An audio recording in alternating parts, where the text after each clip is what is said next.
The legend of King Arthur experienced a significant revival during the 19th century, particularly in Britain.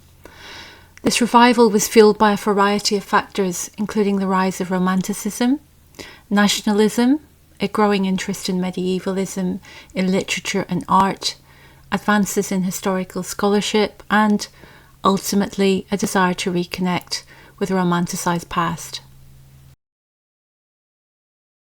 The Romantic movement, which swept through Europe in the late 18th and early 19th centuries, celebrated the imagination, emotion, and the beauty of nature. Romantic writers and artists were drawn to medievalism and the idealized vision of the Middle Ages, which they saw as a contrast to the industrialization and urbanization of their own time. During the Middle Ages, which spanned roughly from the 5th to the 15th century, Europe experienced significant cultural, social, and political developments. However, by the 18th and early 19th centuries, the Middle Ages were often viewed in a negative light as a dark and backward period, especially during the Enlightenment era, which emphasized reason, science, and progress. The Romantics reacted by seeking to reconnect with what they saw as a simpler, more authentic, and spiritually rich past. The 19th century saw the rise of nationalist movements across Europe, as various regions sought to assert their cultural identities and reclaim their historical heritage. The American and French revolutions inspired ideas of sovereignty and national self-determination. The growth of Enlightenment ideas had promoted the notion of popular sovereignty and self-governance based on the will of the people. This ideological shift played a significant role in the rise of nationalism. The wave of liberal revolutions that swept across Europe in the mid-19th century, epitomised by the 1848 revolutions, was largely motivated by nationalist sentiment. Nationalism provided a cultural framework for artists, writers, and intellectuals to express their national identities through their work. It fueled a revival of folklore, traditions, and historical narratives, as well as the emergence of national literature and art. A picturesque preoccupation with the English landscape, as depicted in the work of J.M.W. Turner, and the notion of a merry old England emerged. In Britain, King Arthur came to be seen as a symbol of British national identity, representing a mythical past of unity, strength, and glory. Writers and artists invoked the legend of King Arthur to evoke a sense of pride and solidarity among British people. This served to bind the disparate parts of the British Isles together. Arguably, King Arthur and his knights appealed to conservatives, elites, and nostalgic romantics, whilst Robin Hood appealed to working-class audiences and socialists. Later critics have argued that the strong sense of English identity that emerged in the 19th century left no room for the inclusion of Celtic national identities, but that is a subject for another discussion. Influential writers such as Sir Walter Scott, William Wordsworth, and Alfred Lord Tennyson played key roles in popularising the Arthurian legend during the 19th century. Scott's historical novels, particularly Ivanhoe, published in 1819, brought medieval romance and adventure to a wide audience. As the 19th century philosopher John Henry Newman put it, Scott had first turned men's minds in the direction of the Middle Ages. The novel was credited by many, including John Ruskin and Thomas Carlyle, with inspiring increased interest in chivalric romance and crusade. William Wordsworth, a central figure in the Romantic literary movement, did not focus extensively on King Arthur or Arthurian legend in his poetry. However, he did reference Arthurian themes and figures on occasion, albeit in a less prominent manner compared to other topics he explored.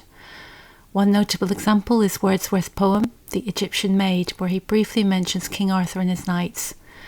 Those silver lamps which lighted up the costly feast of Arthur's hall.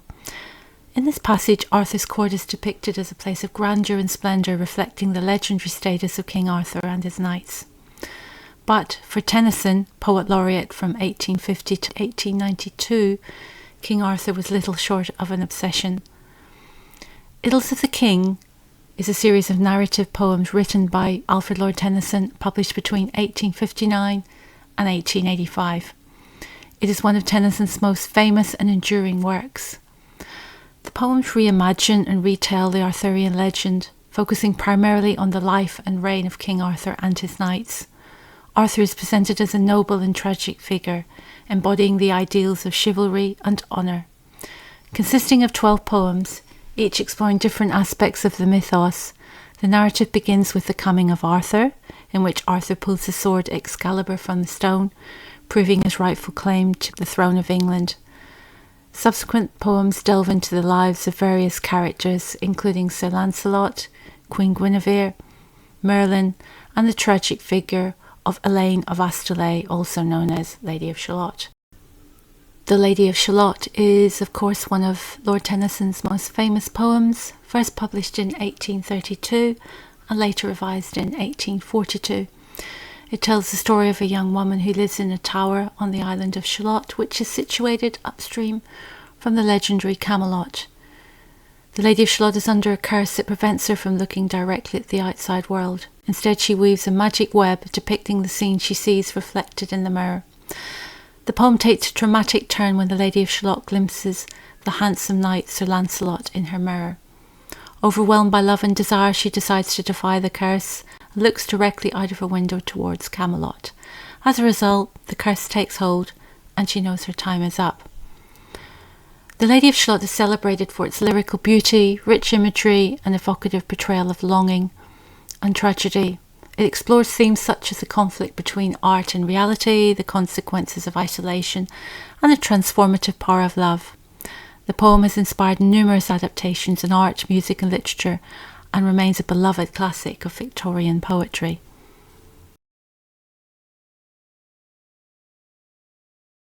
The Victorian fascination with the Middle Ages is often referred to as Victorian medievalism. This interest manifested in various forms. The Gothic revivalist architecture emerged as a prominent style during the 19th century, characterised by pointed arches, ribbed vaults, and elaborate ornamentation, reminiscent of medieval cathedrals and castles.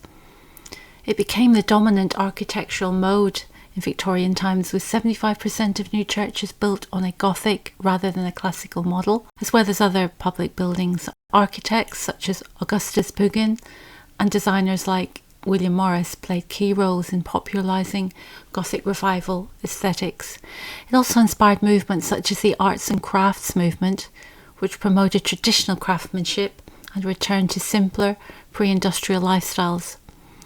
While Morris is best known as a designer and poet, of course, he was also deeply interested in the Arthurian legend. He collaborated with the pre-Raphaelite painter Edward Burne-Jones on several projects, including the creation of stained glass windows and tapestries featuring Arthurian motifs. Medievalism was also pervasive in Victorian literature, with texts ranging from translated sagas to medieval devotional verse. Additionally, Morris wrote a verse adaptation of the legend titled The Defence of Guinevere and incorporated Arthurian themes into his own poetry and prose. The paintings and poetry of the pre-Raphaelite Brotherhood frequently drew on medieval themes and imagery. A group of English artists and poets, the pre-Raphaelite Brotherhood rejected the academic art of their own time and instead drew inspiration from medieval art and literature. In 1848, founding members of the PRB, Dante Gabriel Rossetti and William Holman Hunt, made a list of immortals, artistic heroes whom they admired, especially from literature, some of whose work would form subjects for PRB paintings, notably John Keats and Tennyson. The Lady of Shalott was particularly popular with the Brotherhood, who shared Tennyson's interest in Arthuriana. Several of the Brotherhood made paintings based on episodes from the poem. Two aspects of the Lady of Shalott were of particular interest to the pre-Raphaelite Brotherhood: the notion of a lady trapped in her tower and the dying girl floating down the river towards Camelot. In Hunt's The Lady of Shalott, he depicts the moment she turns to see Lancelot. Rossetti's painting depicted Lancelot's contemplation of the lady's lovely face. Neither of these illustrations pleased Tennyson, who took Hunt to task for depicting the lady caught in the threads of her tapestry, something not described in the poem. Rossetti created several paintings and drawings depicting scenes from the legend of King Arthur, including Sir Lancelot's vision of the Holy Grail and King Arthur's tomb. Rossetti's works often emphasise the romantic and tragic aspects of Arthurian legend. The most famous depiction of the Lady of Shalott is that by John William Waterhouse, who painted 3 episodes from the poem. Although not a member of the original pre-Raphaelite Brotherhood, Waterhouse was influenced by their style and themes. His most widely known version was painted in 1888 and depicted the lady setting out for Camelot in her boat. Waterhouse would return to Arthuriana for one last time in 1915 in his painting I Am Half Sick of Shadows, said the Lady of Shalott, portraying the sadness of the lady sitting wistfully before her loom. Waterhouse also painted Tristan and Isolde, the ill-fated lovers from Arthurian legend. So artists such as Rossetti, Burne-Jones, William Holman Hunt and John William Waterhouse created lush and detailed depictions of Arthurian scenes, often imbued with a sense of medieval mystique and romance. These beautiful paintings captured the imagination of artists, writers and the public alike. The 19th century saw significant advances in historical scholarship, including the study of medieval literature and history. Crucially, Sir Thomas Malory's Le Morte d'Arthur, first published in 1485, was reprinted in 1816, 182 years since it was last published. So, for the first time in nearly 200 years, Le Morte d'Arthur was readily available to a far, far wider readership. Malory retells the entire legend in a single work in English. Malory had based his book, originally entitled The Whole Book of King Arthur and of His Noble Knights of the Round Table, on the various previous romance versions known as the Vulgate cycle or the Lancelot Grail cycle. Malory also drew upon Geoffrey of Monmouth's Historia Regum Britanniae, completed in 1138, which contains the first narrative account of Arthur's life. Many elements and incidents that are now an integral part of Arthurian story appear in Geoffrey's Historia, including Arthur's father as Uther Pendragon, Merlin the Magician, Arthur's wife Guinevere, the sword Excalibur, Arthur's conception at Tintagel, his final battle against Mordred at Camlan, and the final rest at Avalon. Malory also drew upon the earlier work of the French poet Chrétien de Troyes, whose writing had the greatest influence with regard to Arthur's character. Crucially, it was Chrétien de Troyes who added Lancelot and the Holy Grail to the story. By drawing on the work of de Troyes and Monmouth, Malory widened the narrative focus of the story. The focus shifts from King Arthur himself to other characters such as the Knights of the Round Table, including Percival and Gawain. Malory reinterpreted all that came before him for contemporary audiences, contributing to the renewed interest in the Arthurian legend. The republication of Le Morte d'Arthur coincided with the early creation of a national English literary canon in the 19th century. But, unlike Shakespeare's plays, the Arthurian legend did not initially command a place in this canon. Placing Arthur in a niche within the canon was potentially problematic given its French and Celtic origins. But the heavy promotion of Malory's Morte d'Arthur as the foundation text of Arthurian legend gave the myth an unquestionably English touchstone.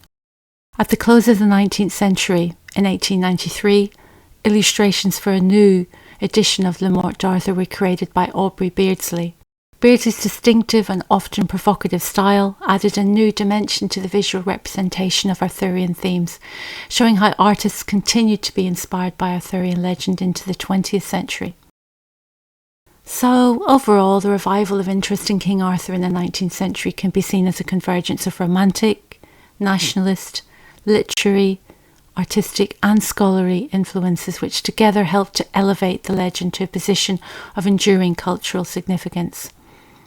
We also see the narrative focus of Arthur's story shift away from the king himself to other characters such as Knights of the Round Table or even peripheral female characters such as the Lady of Shalott. It was in the 19th century that a great deal of the Arthuriana, the myth and lore we associate with King Arthur, entered the public consciousness, where it has remained ever since. The Arthurian revival of the 19th century had a lasting impact on literature, art and popular culture, shaping the way we perceive and interpret the legend of King Arthur to this very day.